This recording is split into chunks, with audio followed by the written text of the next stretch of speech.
think I might not have been recording there, but I'll record the rest of it. And then this is just to show you an example of it here. So this one has the 1.4 spacing, and it's a little bit far apart.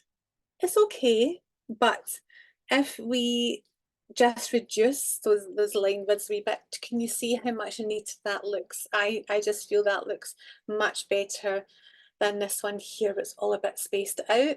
I don't think the information is contained in quite the same way than this version does here. This version looks much more polished and finished. And think about your line spacing though. You don't want it like this one where it's like too close together, but at the same time this one's too far apart. Just have a wee play and kind of, when you use the same fonts all the time, as you should for your own brand fonts, what you'll find is you'll get to know your font and you'll get to know what it suits. And again with this one, you don't have to use colour all the time. What you can do is use different font weights. So if I change this back to all the same weights, this is a really good one. The Inter font has about 8 different font weights in there.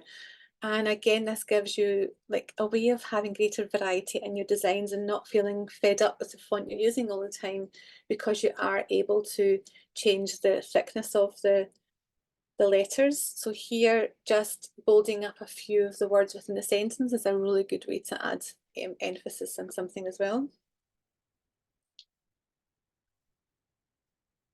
So this one, how to use script fonts. Now, I'm not somebody who says don't use a script font. I do love a script font myself, and I do frequently use them. But there is a right way and a wrong way of using script fonts. So for one, we don't ever space out script fonts. And when we say space out, this is because the lettering has been increased here. So we always keep it to 0, and it's because it's meant to look like it's handwritten. It should, each letter should cross into each other to make it look like handwriting. The minute you space everything out, then it doesn't look like it's handwritten anymore. The same with don't make them uppercase. The minute you make script font uppercase, it is really difficult to read. So always use it as a lowercase.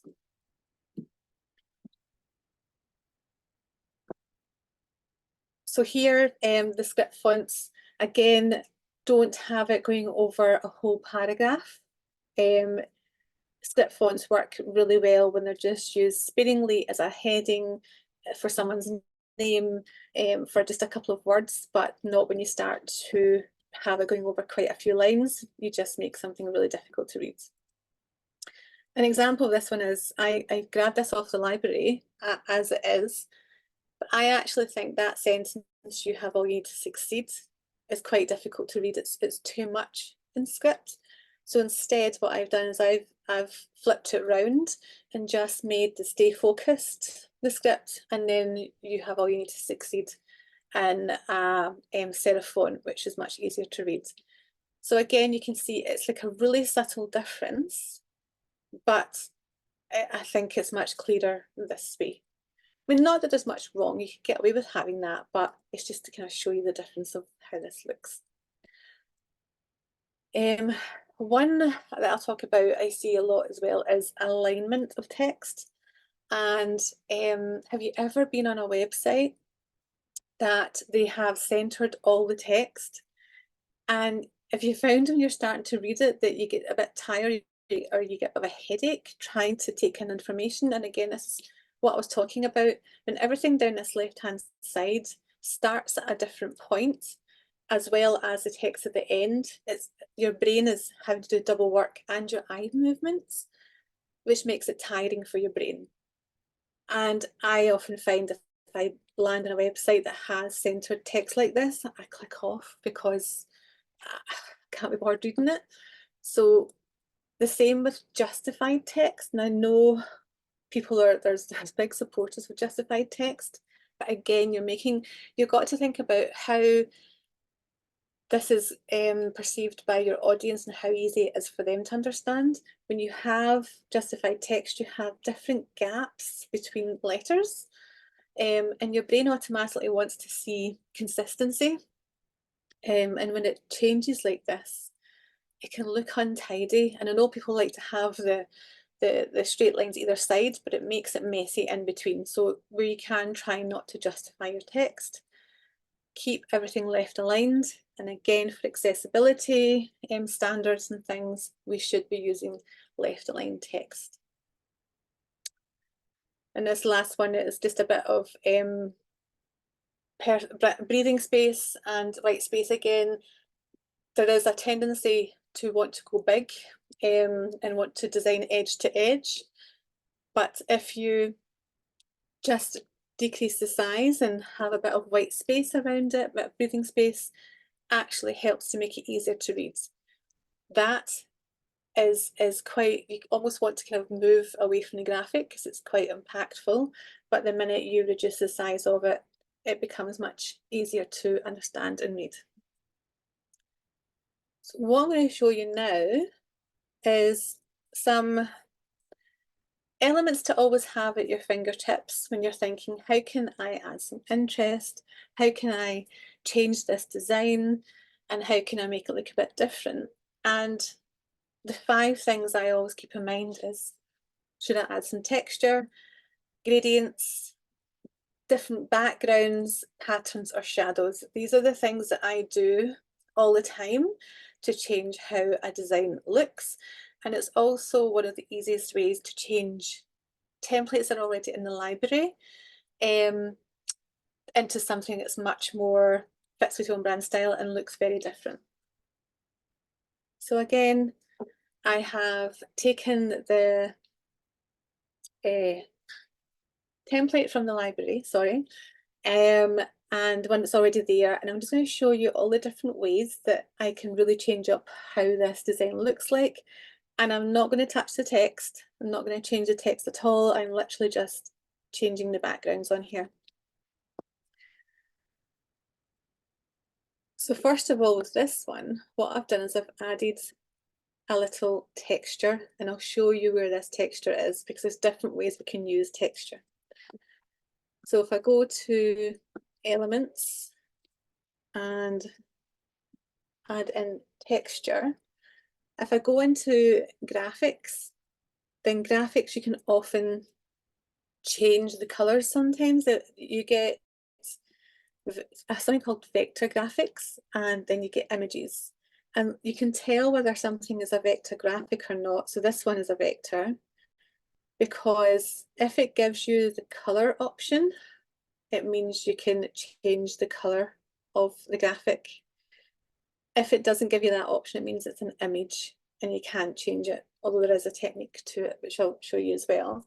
But where this is really useful is when you can change the color, first of all, you can also change the transparency, so you can make it really subtle. And if you go to position, we can also change whether it sits on top of the text. So now if I zoom in, you can see that there's a little bit of the grain texture on top of the text. Now this is the techniques that you're going to be most interested in, I think, because this is where you can really switch up your designs. So you can see we've got a little bit of distressing on top, but if you zoom out, if I change the color, that becomes a bit much. Let me see. I change the transparency. And I zoom out and you think, oh, actually that's a bit much. I don't want it to be over the wording. Then you can switch it up and have it just sitting underneath the text layers, but still on top of your image. So now your text is really clear and readable, but you've got a little bit of distressing on the image in the background. And again, that was just one. If you just put in texture, you literally have a whole library. Like one of them is this one is the kind of crinkled paper effect. What you'll notice this time is there is no color button here, so we can't change the color. However, if we do want to tweak the color because it's a bit white, if you scroll down from effects and we go to duotone, then you can see here that we can actually manipulate the colouring a bit more from the white. So if we keep that now the green, you can see how that is adjusted the background. And again, we can go back and adjust the transparency so it's barely there. But if we flick back to the original one, this is the original image, and this one now has that texture on it. I'll hide that one because that's like an old one before. Then it's given us that much greater bit of flexibility and adding a bit more interest to the design. And again, like I said, I could be all here all day showing you the different effects and things we have in texture. But let's just say there is, whether you want it to look like concrete, paper, grain, dots, there's literally a different technique, and that's just texture.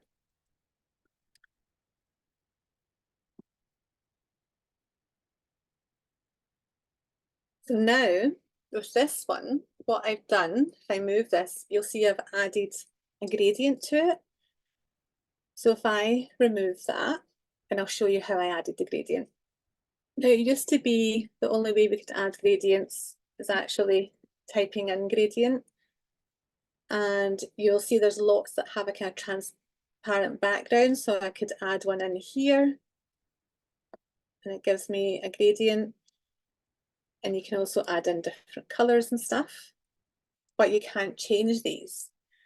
But now we can go to, let me just come out of there. This is when my brain starts getting tired and start showing you all these techniques. Right. Oh, box. I need a box first and then I can get the colour box. I've been training all day, guys. Sorry, I was at a workshop today as well, so I feel I've been talking all day. Yes, so we draw a colour box first and go up to colour. And we can obviously change the colours. But if we click on any colour, you can now see we can switch to gradient. And what it's done is it's obviously saved the colour we've selected, but it automatically picks a secondary colour that it'll think will go with the first colour you've picked. We can change the direction, make it a sphere and stuff. We can even swap across the colours up here. So we've then got the darker colour at the bottom than the top. But say I don't want that lighter purple shade, I can select the lighter one. And in this toggle here, if I drag this down to 0, it has now just gave me the one colour going into a transparent background rather than it being another solid colour. And this is a really good way of adding a gradient, and you can change how far up the page it now goes rather than being restricted by the pre-designed gradients that are in the elements library. But also you can go back in, if we select that gradient again, and I go in and I select the colour, I can go in and I can change this with just now so easily. So even though it's designed, I can go back in and edit it, which I feel gives us a lot of flexibility with the design. And again, what this does is by adding the gradient at the bottom of the graphic, it can feel quite flat. If I remove that, it feels quite flat. But by adding that small gradient at the bottom, just gives the graphic a little bit more depth and also makes this bottom line of text a little bit easier to read as well. So that's gradients. You then also have normal gradients. So if I duplicate this page and I go to photos and I type in bold gradient, you can do dreamy gradient and oh, I can't spell. You'll see now the library of photographs has lots of gradients as well. So if we add this one in here, you can see it's quite funky and quite bright, or we can go a bit more subtle. So you can see there's lots of choice with gradients within the library as well. If I type in dreamy gradient, it's gave me a completely different variety of images. And this is where you lose your life when you're designing, because there's so many different options. So already that graphic looks completely different to that one. And we haven't changed any of the content apart from just the background. This one's one of my favourites, and I do use this one a lot. And this is like a really nice shadow effect, and I'll show you how I got that. So if we go back up to elements, and if we type in organic shadow background, what this does is, and again, you have photos that have this background and you also have graphics. And if I just put this one in, you can see it's the kind of fern colour, leaves. And we can again adjust the contrast, so you can have it really subtle or you can have it quite bold. And again, through the library, I'm going to show you another wee example of this further on. There is lots and lots of samples in there that you can choose from. But again, see if you're fed up with constantly having a block colour with text on top, then go in here and type in shadows, and especially shadows transparent, because as well as there being the organic ones and the floral ones, you even get ones that are like windows. So you can add a really interesting like shadow with a window kind of thing. So you can have very different looks to this design. And again, if you see something you like and the magic recommendations comes up, if you click see all, it then gives you a few more suggestions that are similar to the one that you've selected, if you like. This was an example of the dreamy gradient. It gave me that really nice cloud effect from one earlier. And then one of the last ones I like is paper texture. So I'll type in.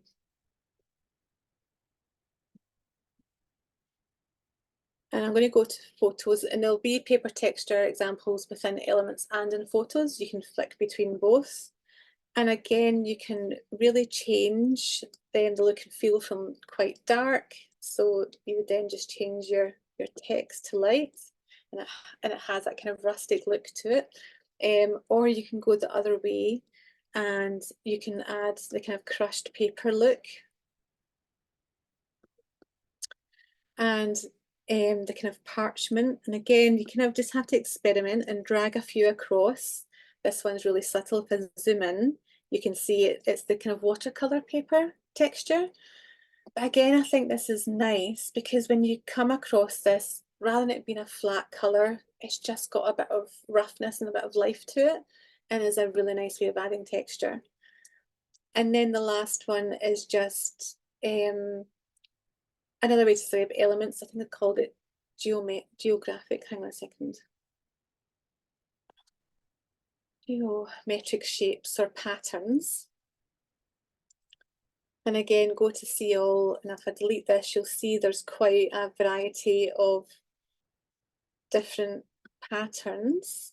That one's a kind of squiggly lines, or you can go much more the angular geometric route.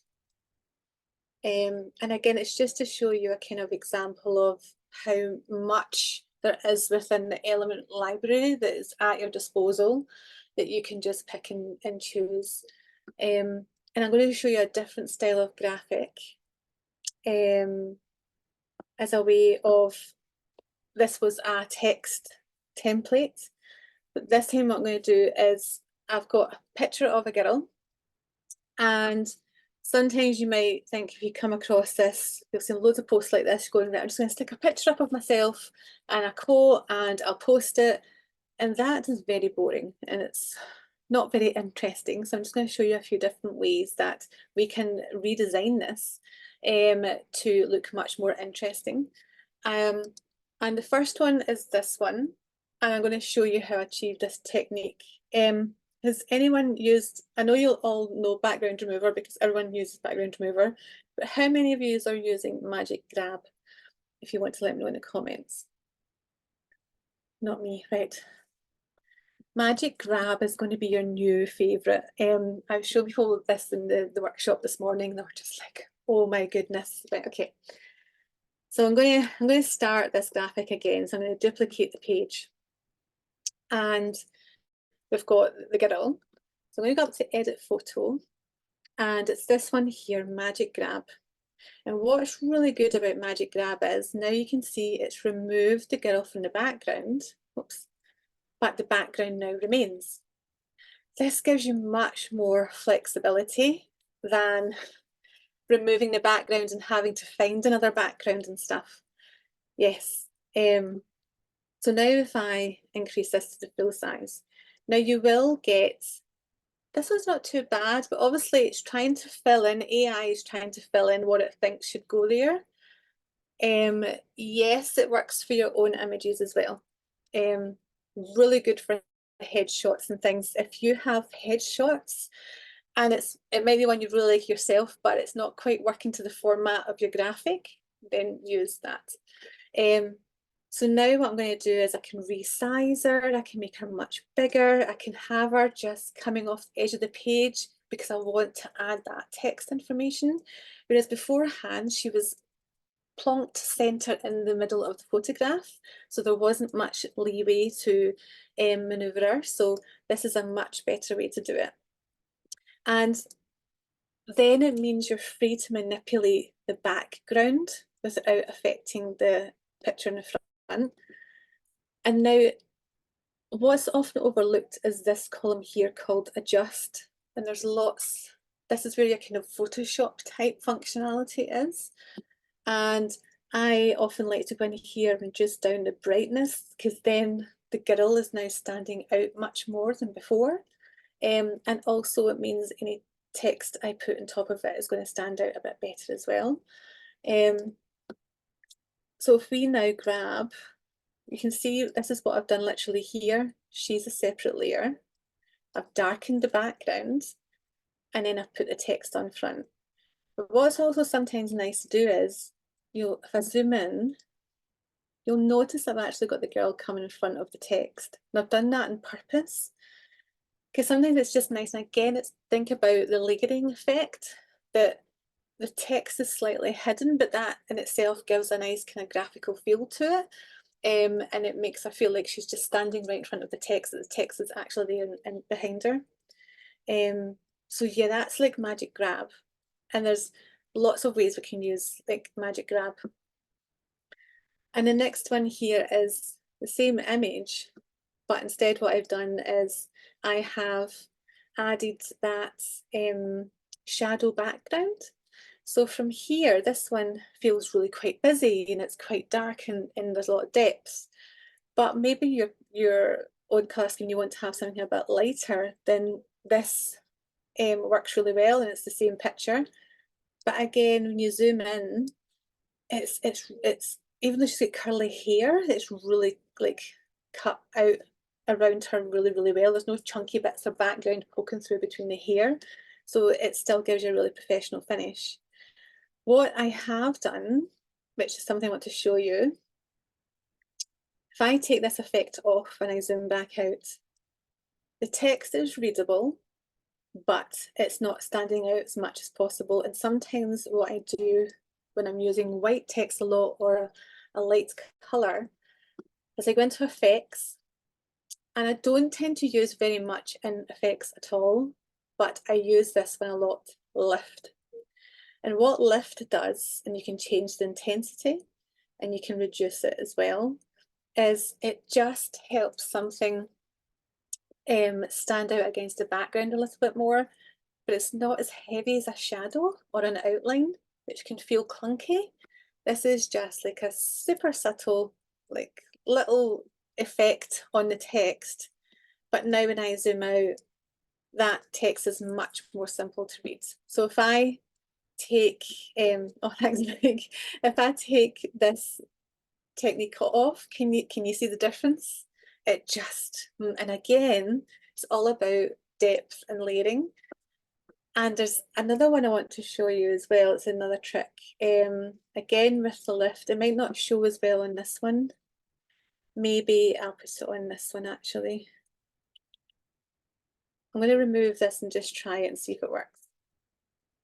Again, sometimes if you find the text isn't dark enough, sorry, the background isn't dark enough, because if you go into edit photo, you'll notice that this is right down at 100, but it's still, it doesn't completely make it opaque, it's still there, which is why I had added the additional box, this one here.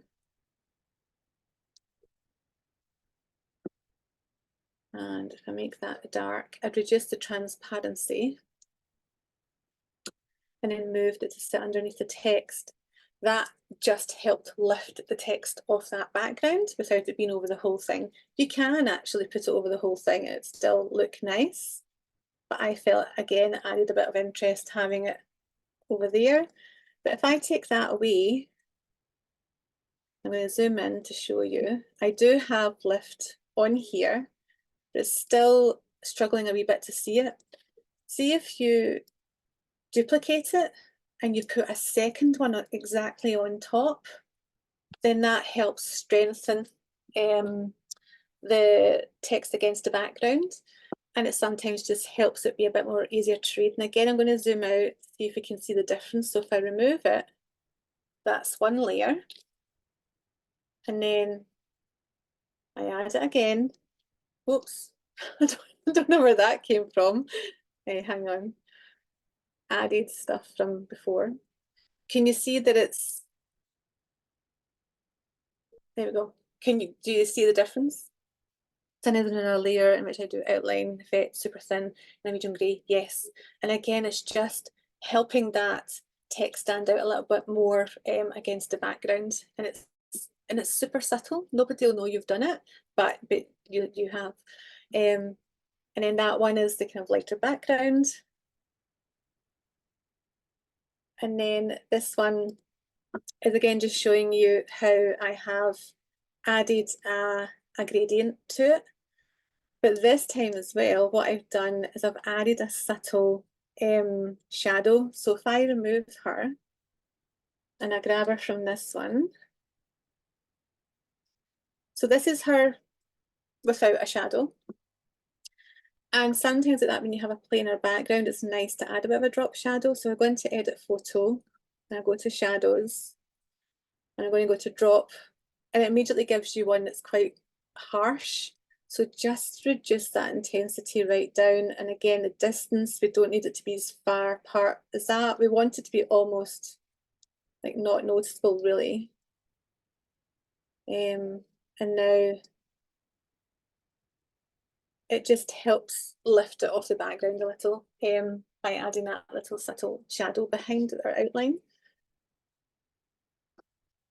And then this one here is, oops, it's in the deleting room. And this one is just showing you how we've added that shadow background that I was talking about in the other tutorial. We're using it now with the image of the girl, and it looks completely different than when we're using it on the other style, but still works. It still looks really nice. And then this one I want to show you. So in this one here, we had the original background. But again, if you have an image you really, really like of the person, but the background just isn't working, then delete it.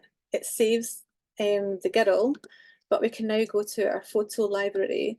And if you type in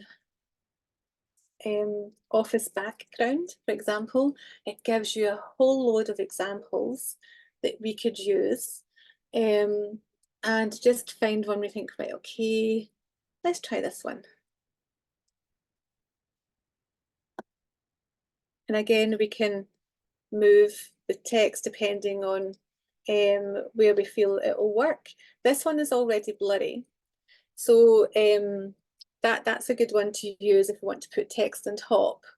But say there's like this one here, which is very much in focus, and you might want to use that, but you can't put text in front of it because it'd be difficult to read. but you really like the image, then go up to edit photo and go to blur. And if you go to whole image, you can now blur the image. So there you can use the look and feel of that image, but you've blurred it. So again, it's in the background and the focus is on the girl. So there's quite a lot of flexibility you can do by separating out the image from the background and manipulating and changing it.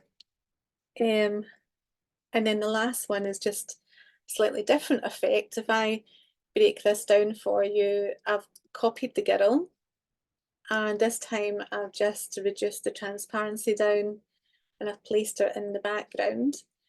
And then these things are called, if I zoom right in, it's like a lens flare here. If I make it quite small. And again, this is a kind of different way. If you don't want to use a gradient, then you can type in lens flare in elements, and you can start to add a bit of contrast and things to your background, and a bit more layering and things, rather than just having the single image of the girl. So again, if we flick through, from starting from the basics, image of a girl and a quote of text, we've been able to then create, get rid of that, that's coming from the background. We've then been able to create 5 or 6 different looks to just that photo and text. And it's just to show you how much variety and things we can do to things to make a real difference. And people often forget that typography is part of the design. I think we just tend to think of typography as just being the information we need to get across, whereas actually turn your text into part of your design. Like this one here, if I reduce this down, this is just the word reminder,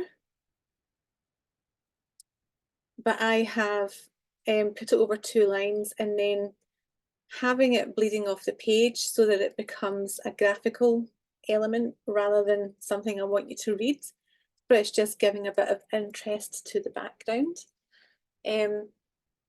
So that's kind of coming to the end of the kind of tutorials, but does anyone have any questions for me? I'm happy to go over something again, or if you've got any questions you want to ask me about something else. And if it's quick, I'm happy to do a wee quick demo and tutorial with you just now, if you want to kind of pop some stuff in the comments while I grab a wee drink of water. I hope you enjoyed that kind of information and it's helped a wee bit.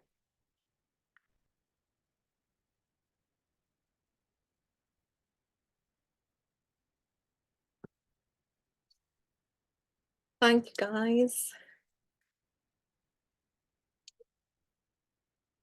Thank you.